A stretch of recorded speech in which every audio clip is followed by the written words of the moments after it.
Welcome back to a whole new edition of Smack the Odds podcast, which is the realest podcast on the net when it comes to sports talk and everything NBA.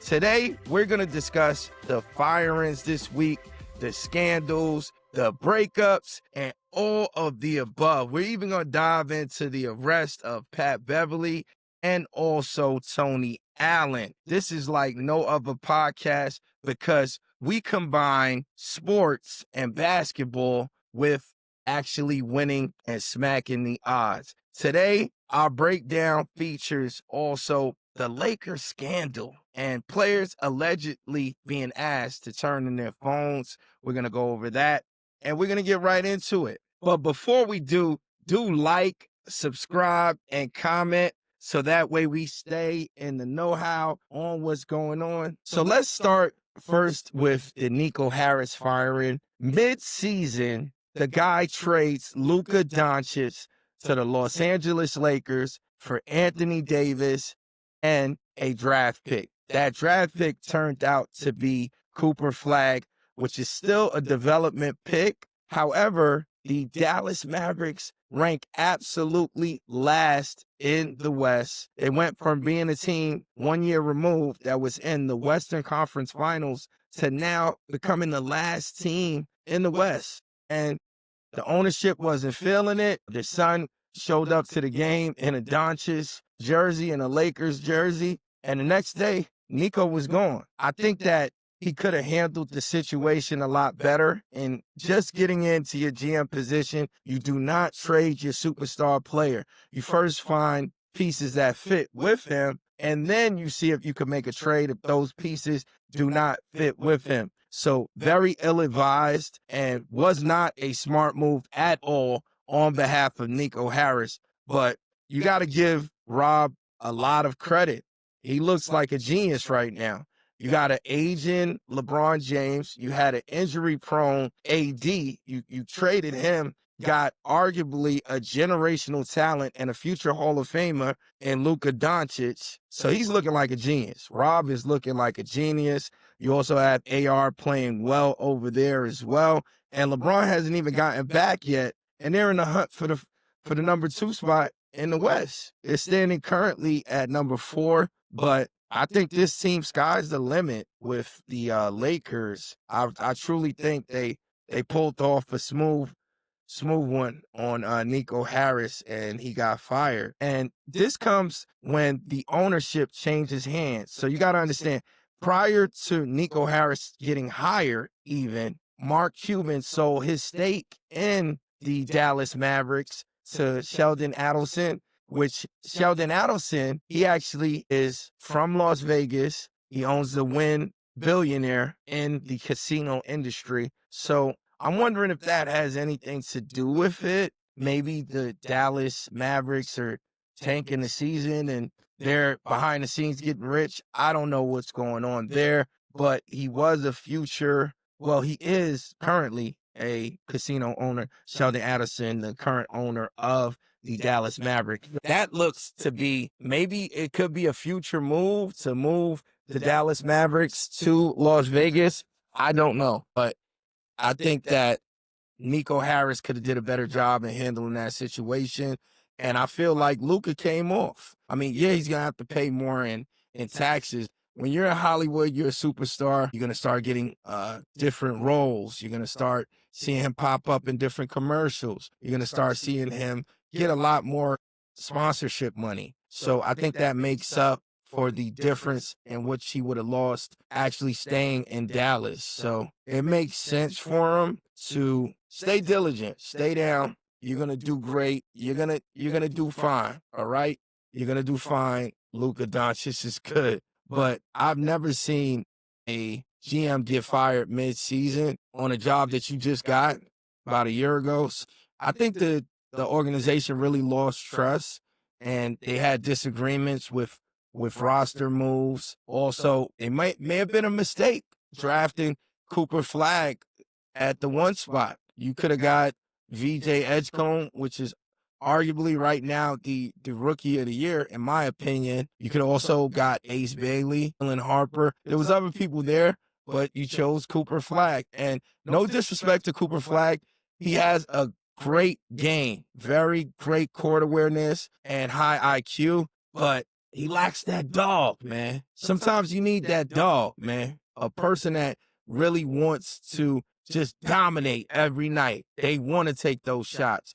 They want to be in situations where they have to execute on a high level. So I feel like maybe the pick could have went a different way. Maybe they could have took their one pick that they trade to get a veteran, but that's water under the bridge. Where this franchise goes from here, I think a good move would be moving the team to Las Vegas. The Las Vegas Mavericks. It's got a little ring to it. Maybe that could be something in the future that we see. But I feel that Rob Pelinka and the Los Angeles Lakers did a great job in acquiring Luka Doncic. They must have knew something about AD that we didn't know. So shout out to the Los Angeles Lakers and the organization. Next, we're going to get into Steph Curry's ends his long-term partnership with Under Armour. This is massive.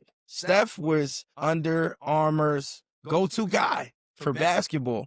They reportedly had him signed to a $700 million deal, but reports say that the breakup came from business disagreements, creative differences, and Curry wanting more freedom over his brand. A lot of times when you see players sign to major shoe companies, they lack creative control. They're basically just the face of the shoe.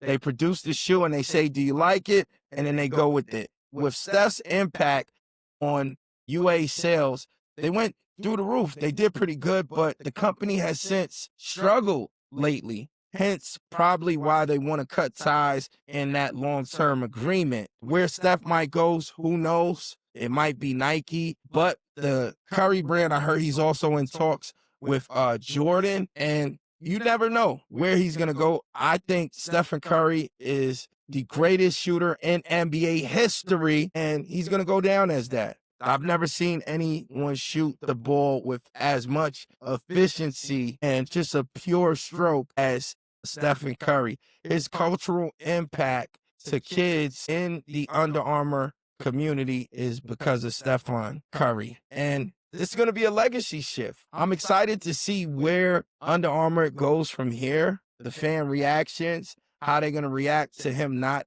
being on Under Armour anymore, and also just see what this means for Curry's brand long term. Is he going to go independent? Is he going to sign with another major? I'm curious to see. Hence, the guy's got $700 million from Under Armour, which is good already. He can go and start his own brand if he likes. He could then partner with another brand like Nike or maybe someone else. I know he was sporting the Nike shoes this week that just passed, sporting the Nike shoes. So let's see, maybe he joins Nike. Now I would like to shift gears and discuss the situation regarding Patrick Beverley and his sister. Police were reported to his residence, his mom's residence, in Texas, and the reports say that he allegedly strangled her. This is the allegations, lift her up off her feet. However, Pat Beverley has always been a kind, mild-mannered guy, so we'll have to see how these events transpire due to these serious allegations. He was charged with third-degree felony assault charges. However, we have to see what goes on. It was alleged that his younger sister, age 15, was with her boyfriend, age 18, and things got out of hand and spiraled. I don't know the exact details to the incident. I wasn't there. And with respect for Patrick Beverley, I'm not going to go into too much detail on the allegations. However, his attorney said that you have to allow a man to be innocent until proven guilty. And that's what we will do on this channel. So just thought I'd bring that up, the situation with Patrick Beverley. He's a 12-year NBA veteran. He was also the Defensive Player of the Year and played very emotional on the court. Very emotional. So he might have had some sort of emotion spanning there. His little sister also alleged that he said that, oh, I will kill you or something like that. But these are terms that are in the media, according to USA Today. According to Maine Simon and Smack the Odds, we're just here to give you the facts in regards to this case. So go ahead and say a prayer for that family, the Beverly family, and we're going to get right into the next segment. Next, we're going to go over the situation regarding Tony Allen. This happened on November 6th, where he was pulled over in Arkansas and charged with possession of a controlled substance. This comes when you look at it. Tony Allen had a great career in the NBA, Defensive Player of the Year. He possessed grit and on the court, fun to watch. Definitely fun to watch. He definitely had his run-in with the law a few times, but he's a legend. He's disciplined, blue-collar guy, just a phenomenal basketball player. So it's really tough to see when you see someone after the bright lights just kind of get charged with something like this. I saw the video of the alleged accusations, and the man that he was with said, look, it's my stuff. It's not his stuff. You know, it's none of this stuff is Tony's. But the officers continue to detain him and read him his rights. So I want to give a prayer for Tony Allen regarding this situation, but he has had some run-ins in the past. He had a domestic dispute in 2021 with his wife and domestic vandalism. Also in 2023, he was charged with defrauding the NBA healthcare policy, and now this charge. So it really doesn't look too good on him, on his behalf, on the allegations that he's being charged with. However, retired players, sometimes they fall into these cycles to where they're around the wrong company or they're getting involved with activities they shouldn't be. When you are a public figure in the community, you have to maintain a clean jacket. You have to get a driver, do things differently in the future. Tony, I hope you're listening, and we're going to pray for you that you overcome these challenging obstacles, because I do not like to see nobody down, and I do not like to even report anything that gives a negative undertone to the athletes in the NBA. I love watching you guys, and I appreciate everything you've done for the league. However, let's pray that you have all of the charges exonerated and you're set free expeditiously. So what does that mean for his legacy, right?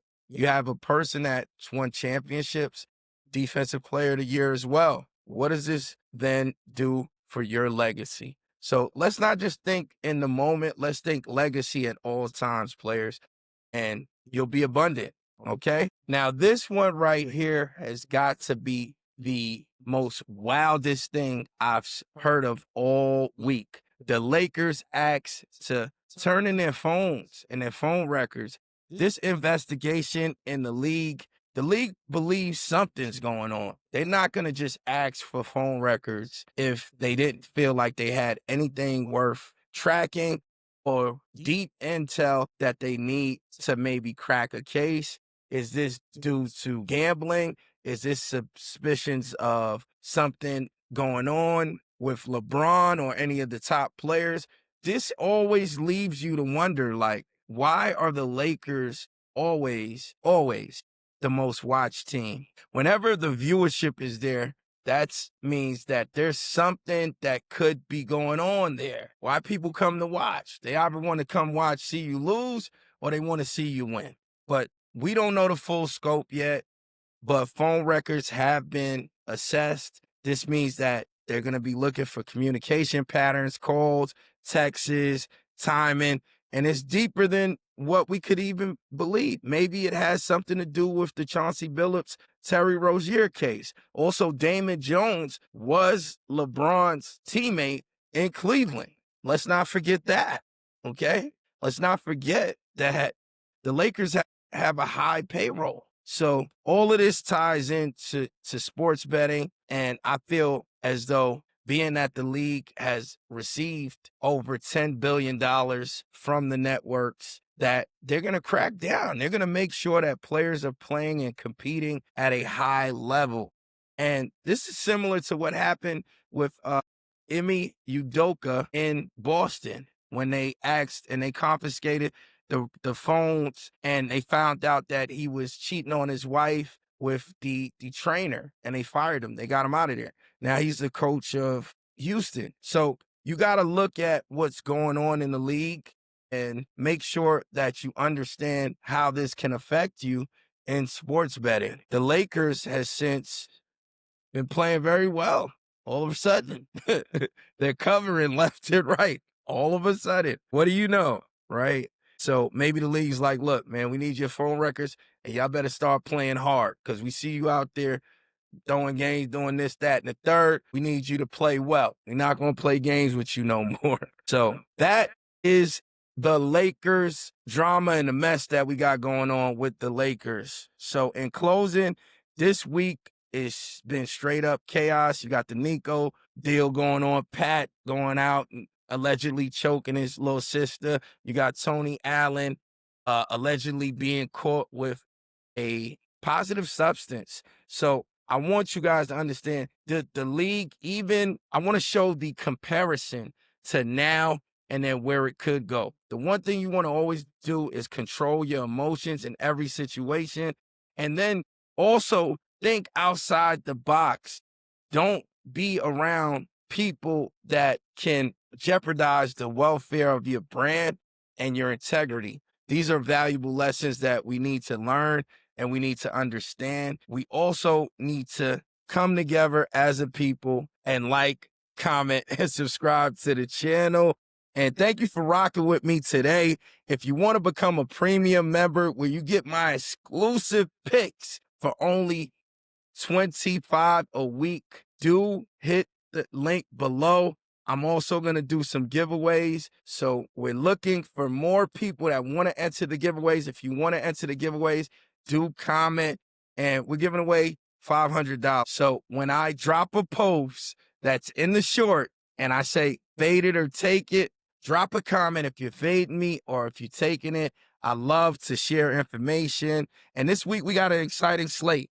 This week, I'm excited to see Phoenix and the Minnesota Timberwolves. They're playing on, I believe, Saturday. Yep, Saturday we have Phoenix and the Timberwolves. That's going to be a great game. If you want that exclusive pick, drop pick in the comments. And we're going to continue to give you that raw, uncut sports betting analysis. So thank you for rocking with me. I'm Maine Simon, and this is Smack the Odds. I'm out.